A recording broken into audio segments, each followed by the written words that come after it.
I have a lot of anxiety and I need something to just release that anxiety out. Just try. Because at the end of the day, like, what's the worst that can happen? You have an opportunity to live this life, live it to the fullest as much as you can. It's up to me to write my own story, write my own narrative, and I have the ability to do that. So yeah, I think I'm the one who pushes myself to be 1% better every day.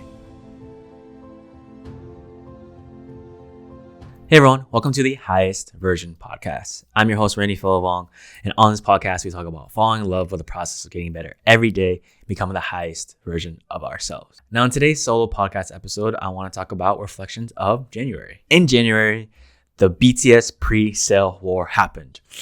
Oh my God, guys. My anxiety was like, I wouldn't say at an all-time high, but it was up there. It was definitely up there. It was just getting geared and ready for this whole entire pre-sale war because obviously this is their first time coming back to, after the military hiatus and coming back together as a group. And I was like, I need to see BTS because I hadn't had a chance to. I had an opportunity back in college, but I didn't take it. And so dumb of me not to do it. For all my BTS stands there, you guys know how crazy and important this pre-sale war was so that you can land tickets to see our 7 boys. Guys, this pre-sale war gave me so much anxiety that I was like, I cannot work. I literally took a day off of work for it because I can't have people emailing me and pinging me and be like, hey, can you do this? Can you do this? When I'm trying to win tickets, okay? And I literally had 3 laptops going, and I am proud to say that we were able to get through that pre-sale war and get tickets. Getting through that whole thing was stressful, but it was a euphoria type of feeling, if you guys know what I'm talking about. Another thing that happened in January is that I was able to sit down with some of my closest peers that have the same mindset as me, getting 1% better, and really reflecting on our 2025 and seeing, what went well, what didn't go well. And if you don't have a group like this or someone that you can talk to about reflections and growth, if that is in the direction or things that you are passionate about, like, you need to, because it kind of keeps everyone like accountable. And I love that because we can get so lost in, what's happening in our life. We can get straight away or of our like growth path. As you guys know, like with New Year's resolutions, like everyone starts pretty strong and then all of a sudden everyone falls off after 3 months. Having a accountability group and just being around people that want to grow and what they want to do, and whether being a student of life, whether that's in their career or, that's being financially healthy, whatever it is, it's amazing to be around because that is what inspires me and pushes me to be like, okay, how am I going to grow this year, right? It really is getting a community of friends that have the same mindset to push you, to check in on you, and to keep you guys accountable. So in that session, I was able to talk about, my reflections of 25, what went well, what didn't go well. And, we were talking back and forth about, basically giving suggestions to each other on, hey, I've been through this is what you should do, or not should do, but like, hey, this is what worked for me, and seeing if that could also help. So just a whole community of growth and, just a huge opportunity to reflect. Another thing that happened in January, and you guys can probably see, is that I grew out my facial hair. After my trip in Hawaii back in October, I unfortunately had to attend my grandma's funeral. And during that time, I actually had to shave off my head. Now, if you guys have not seen me before, I used to have like the typical comb over side part, as you can probably see in a lot of other Asian Americans. But I had to shave my head to become a monk for the day and to give blessings to my grandma as she leaves, goes into the afterworld, or being reincarnated, basically giving her, a lot of blessings going into the afterlife. I was thinking, since I'm shaving my head and all that stuff, why not try something new? So I am. For my summer I Turned Pretty fans, the hair that I'm trying to grow out to, my hair out to, is Conrad Fisher's. It's very, if you haven't watched Summer I Turned Pretty, basically there's just like a long hair, long length of hair coming down to my eyebrows and kind of like a mid part, I guess I can say. For all my listeners, I think that's the best way I can put it. Just think of a mid part of that, what you would see like, around like Korean Americans as well. Again, it goes back to like a motto that I've had in 2025, which is to never wonder and to try new things just cause. And I've never had facial hair before. Like, I've always been a smooth, clean, like baby face, but I was like, you know what? why not? Why not try? And if I don't like it, I could just shave it off, right? It's so interesting because it's just like I've never ever like, looked down and seen like hair on my face, and I'm just seeing like a mustache there, and it's kind of crazy. Even when I wake up and look in the mirror, I'm like, oh shit. Honestly, like it's really not that bad. Like I think that it's something that maybe I can pull off or continue on with, but we'll see once like the hair grows in and really just the whole look and see if I do like it. I tried, it's funny because I tried to groom like my mustache and goatee myself, and it's hard. With the tools that I have, like I just don't know, like you have to get like specific angles in how to shape and not look like a total mess or shave off too much, and it's a lot of pressure on there.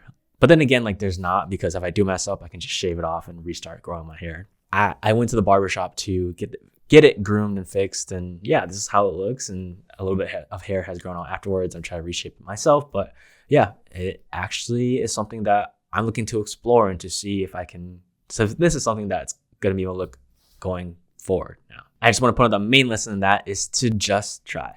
Because at the end of the day, like what's the worst that can happen? As long as it's, again, like I said, and a lot of times, unless it's harming yourself or harming someone else, like never wonder about what if on certain things. And for me, this what if was like, what if I had facial hair? All right, guys. So in this section of the solo podcast, I really had a goal of reflecting, or basically a whole overall goal of making sure I reflect. I feel like a lot of times I would be on autopilot and letting events in life just take me away from reflecting and be able to analyze on how I can grow even better or learning from my lessons. So in order to combat that, I decided every night to write on a piece of paper a win that I had during that day, fold it up, put it in a bucket, and read them out loud after the month is done, which will happen a lot during these solo podcast episodes. Just gives me a chance to reflect.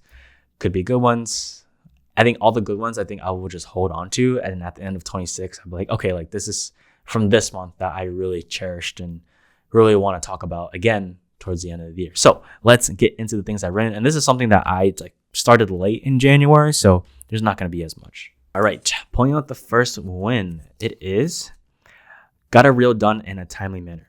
Huge win for me, especially with editing. Is like I feel like I film so much, but then there's such a lag time between when I post it. I'm still going to post stuff from like September 25 because that is like a gym session that I did with, my brother-in-law. And like, I think it's really cool, but that's such a significant manner. It's like, I don't even look like that anymore. Right. So getting a reel done in a timely manner was huge for me. And I only hope to keep capitalizing that as a creator moving forward.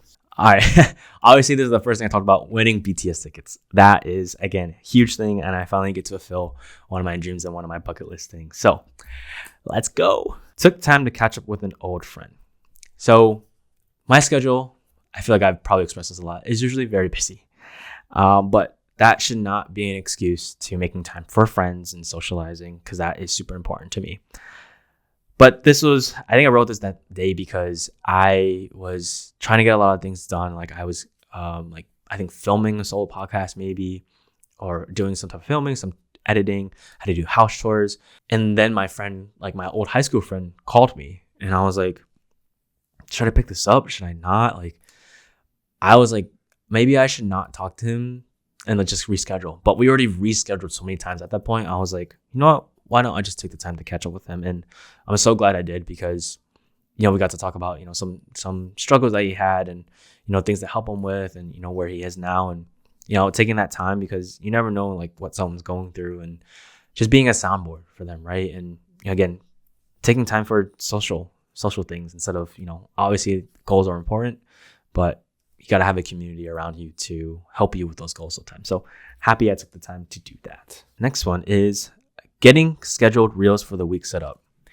So this year, I'm really trying to build a habit of consistency, using my Sundays or weekends to plan, okay, these are the reels that are going to go out. Not making sure I'm doing last minute things, because if I can schedule my reels, like that's going to take away like me rummaging, like crashing around to find what I'm going to post that day. Because I want to be able to take the time to be intentional about, what reel I want to post from what episode or, what content I want to put out there. So getting scheduled reels for the week set up and building that habit is going to be huge for me and my goal of being consistent this year in 26. So yeah, those are my wins of January.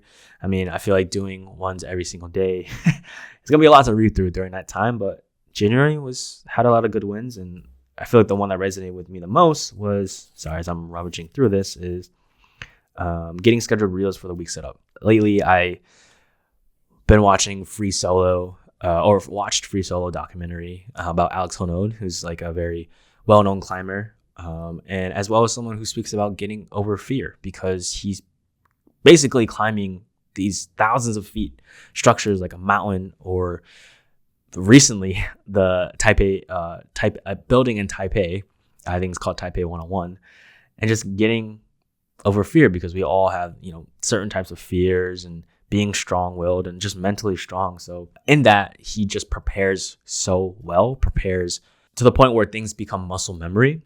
And having scheduled reels and trying to build a habit consistency for this page, because that's something that I feel like I've been weak with, is huge for me and a huge win to start off the year, because I'm trying to make sure that I'm prepared to win not only the battle, but the war of being a content creator. So huge one that resonated with me. So the next thing I want to get in with you guys is questions from you. I am looking forward to answering questions from you guys, talking a little bit about my story, as you guys get to hear more about my daily life, what I'm doing to get 1% better. So let's get to it. So the first question is, steroids win? Very funny. This comes from one of my friends, and I'm happy he said that, because basically he's calling me big. And as someone that had an insecurity of being small and skinny, like it's funny, and I know he's just being, a homeboy and a good friend of mine, but I appreciate you, man. I appreciate you for calling me, saying I'm on roids, when in reality, I'm just natural. As in the natty way, as in that's the Stephen Chen, what Stephen Chen, my coach, wants me to be. So all things natural. The next question is, what am I doing to be 1% better? Now, there's an ideal routine and some of these things that I've already done or building towards it. So what am I doing to be 1% better every day is, one, to make sure I get movement in. And that is working out in the morning. I like to work out in the mornings because I think it's a lot quieter. Working out late at night for me is just, I don't know, like I get home, like I'm still awake. I might be like on a high and might not be able to fall asleep right. But I get one of the hardest things out of my way. So starting out, waking up and working out. Then after that, taking the time to, obviously after refuel, to reflect with a morning journal and be intentional of what my non-negotiables for the day are and what I need to accomplish in that day. Being very, like I said, intentional with how I move throughout my day and not just being on autopilot. Now I'll go through work, and another thing is being intentional about my breaks. It's hard to just work through straight 8 hours, right? You got to have breaks in there. And in those breaks, I want to be more intentional with it. If I'm working, try to put in like a mobility routine or stretching routine, which I haven't done. I'm getting there. I'm trying. Everything's a baby step, but being intentional about my breaks, like getting up from my chair after sitting for 30, 45 minutes of work and getting my blood flowing, getting my body to, to get moving and not being stagnant, especially being someone who works fully remote. It's hard to get yourself out of the chair sometimes. You rather just sit there and like on your phone and like doom scrolling, right? That's another thing. Avoid doom scrolling during, those intentional breaks. But also, if we're talking about intentional in the routine to be 1% better, is listening to podcasts in the areas of focus that I want to be. So whether that's fitness, financial health, fashion, and even mentally too. Like I have a Rolodex of podcasts that I can go through, that I can listen to, that have thousands of episodes that I can go back to. So just really being intentional about what I do every single day. And that is how I'm getting 1% better every day. Long story short, making sure I have movement, being reflective and intentional through journaling, and being able to capitalize on whether that's hanging out with friends or creating a moment or a memory with my partner, just doing things that I feel like can help myself feel like I'm growing. And that's the thing that I feel like I'm doing to get myself 1% better. Next question is, what am I looking forward to? Every day on a daily basis, what I'm looking forward to is growth. And as I think about this, it's like, why can I not just look forward to like just sitting on the couch and just sulking, right? Maybe it's my anxiety. Maybe it's the fear of failure. Maybe I'm not saying like, taking a day to, be lazy. Like, please do that. Like, I need to be better at it. But I feel like I'm so antsy that like on days that I don't work out, like I have a lot of anxiety and I need something to just release that anxiety out. And usually at times it's like a lot of movement and mobility. But yeah, I'm looking forward to just growing every single day and, making memories throughout my life, because again, we only have one life to live, and we should take advantage every single day to do that, to experience life in its greatest opportunities. A little story is that I have an older brother. I was supposed to have another older brother that unfortunately passed away at birth. But if that brother was born, then I wouldn't have been born. And I was born like very prematurely with a small heart. And I was basically the size of a water bottle when I was born. And I want to ensure that, I feel like I was given this life to be able to experience it, and to very grateful and appreciative that, I'm able to grow up without any like, physical defects and abilities and anything like that. So I know that's a lot of pressure to put on myself, but I kind of look at it as a positive way of like, hey, you have an opportunity to live this life, live it to the fullest as much as you can. Who is your hero and who pushes you to be 1% better every day? This one I had to think about. And originally I said Michael B. Jordan as my hero, because obviously from a fitness standpoint, like that's where I want to be. And his passion for acting, he's passionate in his craft. And that's, what I also want to exemplify. But, I can't go without saying like my parents are my heroes. They sacrificed a lot and they've done a lot to allow myself to be in this certain position. They taught me like hard work ethic and how to go after what you want. And, they really have inspired me, with a little bit of trauma, of course, to build the life that I want and to work hard at everything that I do. How I do one thing is how I do everything. And it's just that I went through therapy to work on that compassion part of it. But, without them, I wouldn't be the person that I am today. And I know there's trauma in that, and I laugh at that every single time. But without them, I wouldn't be this person. And I just have to thank them for giving me the stepping stones and opportunities to get to this point and build kind of that values and work ethic within me. In terms of who pushes me to be 1% better every day, I don't mean to make this selfish or egotistic or anything like that. But me, I bet on myself every single day, and there's things that I want to accomplish, and I seriously want to accomplish those things. I just can't just do nothing. Like, I am someone that wants to strive to be better. And I gotta stop joking about this, but I don't know if it's the fear of being a failure. Like, I just want to be successful in my own way and to take advantage of life and the resources that I was given. I want to be a lot of things. I want to be a better version of myself, because I've been at rock bottom and know how that feels. I also want to be like, a good partner and grow as a partner, for my fiance every single day, to improve on being a better man, being a great uncle, being a great son. Like, there's so many things that I guess you can say can push me to be 1% better every day. But at the end of the day, it always does come down to me of betting on myself and ensuring that, hey, this is the life that I want to build, and these are the things that I need to do to get there. So let's go do it. And the only person that's going to get me there is me. Again, I don't want to make that sound selfish or egotistic, but when you're betting on yourself and you've been through such an experience where you hated yourself and didn't think you were shit.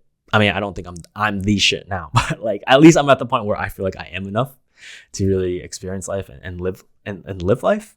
But again, at the end of the day, like, it's up to me to write my own story, write my own narrative, and I have the ability to do that. So yeah, I think I'm the one who pushes myself to be 1% better every day. So the next question someone asked me is, what is a quote that changed my life? Or inspires me? So I had to think about this one, because I don't really look at quotes on a daily basis to push myself. There's this quote that really changed my perspective about, I guess, people pleasing and how I perceive myself. And it's by Charles Cooley, who says, "I am not what I think I am, And I am not what you think I am. I am what I think you think I am. Let that sink in a little bit. This is something that Jay Shetty quotes a lot, because basically what it's saying, at least how I interpret it, is when you're growing up and you're starting to build this kind of self-identity, we care a lot about how other people perceive us. Until we make that mindset shift to really give us that self-empowerment and self-perspective of ourselves, how we feel about our own self-worth and how we think about ourselves is going to be dependent on how other people think of us. I mean, if you could think about your high school days, I feel like a lot of people were, again, afraid to be judged and were wondering if people liked them to see like how they fit in the popularity scale. It's like that whole popularity hierarchy stuff of things. And the reason why this like kind of changed my life is because it kind of snapped me out of like, hey, like, you need to work on your internal perspective of yourself and the narrative that you have of yourself, because you are relying on other people to tell you if you are enough or not. You are so dependent on what people think of you and letting that determine if you are enough or not. And that really just changed me to be like, hey, stop caring about what other people think. And I know it's easier said than done, but focus on how you feel about yourself, not about what this person thinks, because someone's not going to like you. And you can't please everyone. And that's okay. Not everyone's going to like you, and that is okay. And that's something that I need to work on, because if one person didn't like me or had something bad to say about me, I would freak out and be like, am I a bad person? When it's that one person compared to everyone else, a whole community, a group of people that liked me for who I was and for, my values, and again, as who I was as a person. So that quote really changed my life, because it made me realize about how much I was caring about what other people think and people pleasing, and, really going back to trying to that kind of trauma / root of, hey, like, I'm always trying to please my parents. And because I was always trying to please my parents, like, I was always trying to I was always people pleasing to other people. So yeah, I feel like that's a quote that changed my life. I think another one was Kobe's of, sorry, I have to bring that up, but I have it on my phone, and he said, a lot of people say they want to be great, but they're not willing to make the sacrifices necessary to achieve greatness. I feel like if you think about, hey, you want to be the CEO, you want to be your own entrepreneur, like, a lot of people want to do that, but they don't understand what it takes to get there. And a lot of people quit usually when it starts to get too hard or really difficult. And that's why, like, if it was easy, then all of us can do it, right? So it kind of put into perspective, even though I was already a hard worker at the end of the day, like, these difficult things that come up are just problems that you need to solve in order to push through. And if this is something you still want to do, show the universe that you want this by getting through the obstacles that it presents to you. So that wraps up today's episode, guys. Thank you so much for submitting your questions. Please continue to do so as I ask it. Follow me at highestversion_ on Instagram. And I'll also put down the link to all my other socials. And I hope you took some kind of life lesson or inspiration from today's episode. And as always, let's fall in love with the process of getting better every day and becoming the highest version of ourselves. Love y'all.